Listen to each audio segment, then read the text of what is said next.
Hi brothers and sisters, welcome to this new video.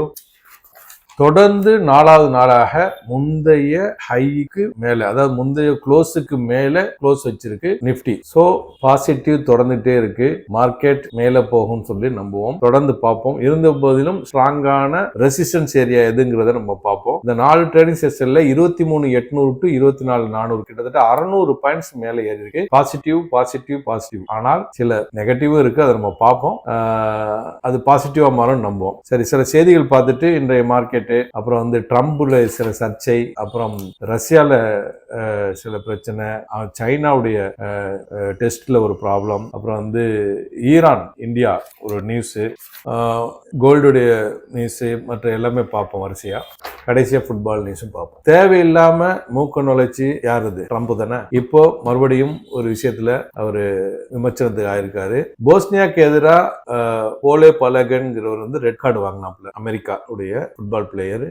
Trump என்ன பண்றாரு, FIFA உடைய ஹெட்டுக்கு phone பண்ணி இதை வந்து நீங்க மறுபரிசீலனை செய்யுங்கன்னு சொல்ல, உடனே இந்த ரெட் கார்டு வாங்கினா ஆட்டோமேட்டிக்கா ஒரு மேட்ச் விளையாட முடியாதுங்கிறது ஒரு தடை தான். இவங்க என்ன பண்ணிட்டாங்க, அவங்க சட்டத்துல ஒரு ஓட்டையை பயன்படுத்தி 1 வருஷத்துக்கு அதை ஹோல்ட் பண்ற மாதிரி பண்ணிட்டாங்க ரெட் கார்டுடைய டிசிஷன். இதுக்கு UEFA, அதாவது யூரோப்பியன் யூனியனுடைய அந்த சங்கம் வந்து கடும் கண்டனம் தெரிவிச்சிருக்கு. இது வந்து தலைவர்களுடைய போன் கால் விஷயம்லாம் மேட்ச்ல தலையிடக்கூடாதுன்னு சொல்லி ட்ரம்புக்கு இது ஒரு விஷயம். இது இல்லாம இத்தாலி PM கூட தேவையற்ற சர்ச்சை. அவர் வந்து சோசியல் மீடியா அவருடைய போஸ்ட்ல போட்டிருக்காரு ஒரு போட்டோ, இத்தாலி PM அப்படி பாக்குற மாதிரி. இதுவும் சோசியல் மீடியா பேச பொருளா போயிட்டு இருக்கு. இதெல்லாம் நாட்டுக்கு தேவையானு நம்ம நினைக்க வருது. சரி, இப்போ ரஷ்யாவும் உக்ரைனும் ரொம்ப மோசமான தாக்குதல் நடந்துட்டு இருக்கு. இன்டர்செப்ஷன் மிசில் அங்க வந்து ஷார்டேஜ் இருக்கிறதா சொல்லப்படுது. 15 பேர் கொல்லப்பட்டிருக்கிறாங்க. பிபிசில அந்த நியூஸ் வந்திருக்கு. சைனா ஒரு நீர்மூழ்கி கப்பல் ஏவுகணை சோதனை நடத்திருக்கு, DF-5Cங்கிறது. இந்த விஷயம் வந்து பதட்டத்தை உருவாக்குது. ஆஸ்திரேலியா, நியூசிலாந்து, ஜப்பானு கண்டனம் தெரிவிச்சிருக்கு. இந்த ஏவுகணை வந்து கண்டமிட்டு கண்டம் தாக்கக்கூடியதுங்கிறத நம்ம கூடுதல் செய்தா நம்ம பார்க்கணும். அங்குள்ள குட்டி குட்டி தீவுகள் எல்லாம் ஒரு பயத்துலதான் இருக்காங்க. இந்த இதுக்கப்புறம் ஏன்னு சொன்னா, ஏற்கனவே அமெரிக்கா, ஆஸ்திரேலியா எல்லாமே இந்த தீவுகளை மேல ஒரு பார்வைகள் இருந்துகிட்டு இருக்கு. ஏன்னா தன்னிச்சையா சுதந்திர தீவுகளும் இருக்கு, ஆஸ்திரேலியா, நியூசிலாந்து கண்ட்ரோல்ல தீவுகளும் இருக்குங்கிறத நம்ம புரிஞ்சுக்கணும்.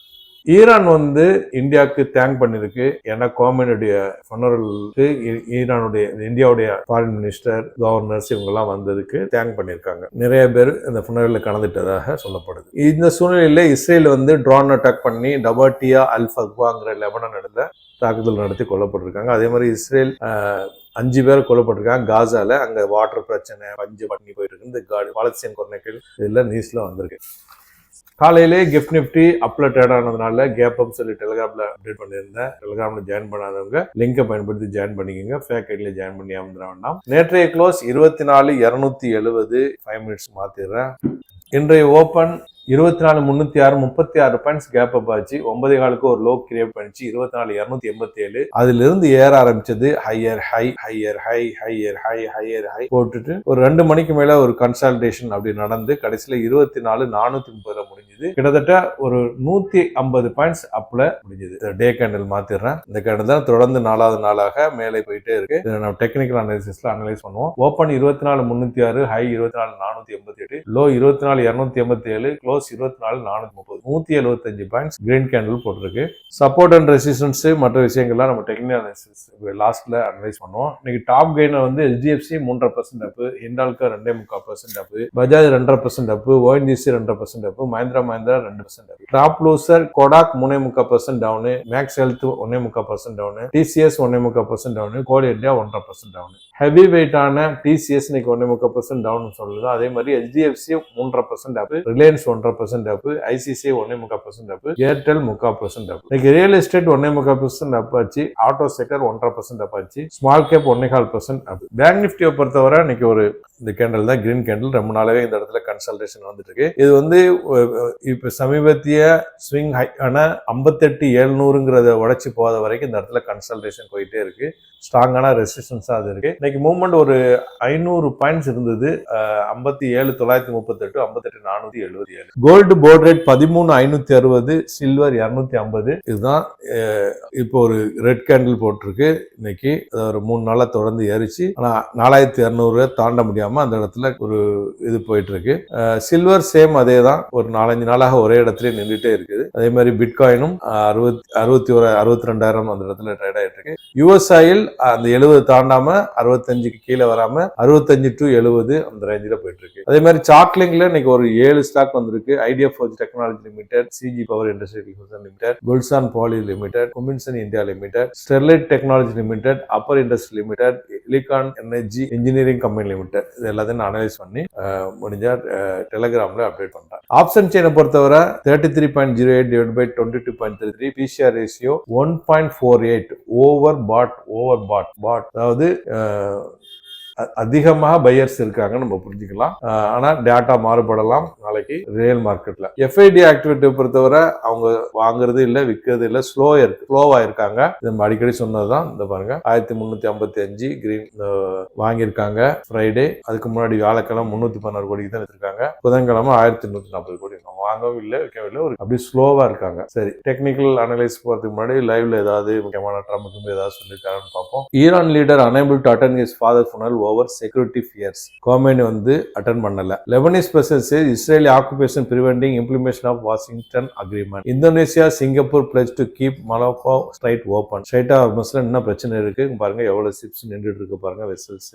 Israel indicates Tajik man over allegedly spying for Iran. Khomeini funeral procession moves through Tehran. அது நேற்று செய்தி, 11 மணி செய்தி, ஒரு மணி நேரத்துக்கு முன்னாடி. Number of people killed in Israel attack Gaza rises 73,098. 73,000 பேர் கொல்லப்பட்டிருக்காங்க இஸ்ரேல்னால. வேற ஒன்றும் முக்கியமான செய்தியில் நம்ம டெக்னிக்கல் அனலைஸ் பார்த்துக்கலாம். இதான் நிஃப்டி 50 டே கேண்டில். இது பெருசு பண்ணிடுறேன். இது நம்ம ட்ரெண்ட் லைன் வரைகிறேன். இந்த ஸ்விங்கையும் இதையும் கனெக்ட் பண்ணுறேன். ஓகே, கீழே அதே மாதிரி இங்க கனெக்ட் பண்றேன். இந்த ஸ்விங்கையும் கனெக்ட் பண்ணிட்டேன். ஸோ இப்போ இது பிரேக் அவுட் கொடுத்துருக்கு. மேல் சைடு பிரேக் அவுட் கொடுத்துட்டு புல் பேக்கும் நடந்திருக்கு. ஸோ இது மேல் நோக்கி மூவ் ஆகணும். எப்பண்டா இந்த ஸ்விங்கு ஹையை பிரேக் பண்ணணும். அந்த இடத்துக்கு தான் போயிட்டு இருக்கு. பிரேக் பண்ணிட்டு மேல் நோக்கி போகணும். அப்புறம் அதுக்கப்புறமா அந்த ரெசிஸ்டன்ஸ் சப்போர்ட்ஸ் எல்லாம் நம்ம பார்ப்போம். இப்போதைக்கு இதை பிரேக் பண்ணணும். அதாவது இந்த 24,600 பிரேக் பண்ணணும். இப்போ 24,430 இருக்கு. பிரேக் பண்ணணும்னு நம்புவோம். அப்படி இல்லாட்டி இந்த மறுபடியும் இந்த சப்போர்ட் ரெசிஸ்டன்ஸ் இந்த ஏரியாவிலே ரொம்ப நாளா சுத்திட்டு இருந்துச்சுல, அந்த இடத்துக்கு இது பண்ணும்.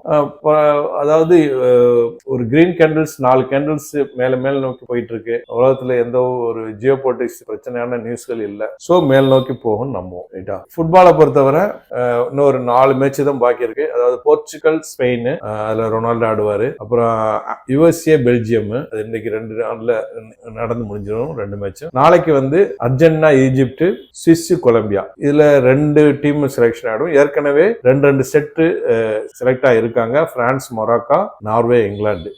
கிட்டத்தட்ட குவார்டர் ஃபைனலுக்கு ரெடி ஆயிட்டு இருக்குது எஃப்ஏ. இருந்தாலும் இந்த ட்ரம்ப் போன்றவர்கள் இதுல தலையிட்டு இதை மாண்பை குலைச்சிடக்கூடாதுன்னு நிருபர்கள் கருத்து இருக்குது. அதிகபட்சமான கோல்கள் பார்த்துலாம். எம்பப்பே பிரான்ஸ் 7 கோல், மெஸ்ஸி அர்ஜென்டினா 7 கோல், ஏரி ஹாலண்டு நார்வே அவரு 7 கோல்டா இருக்காரு. ஹாரிகான் இங்கிலாந்து 6 கோல்ல இருக்காப்புல.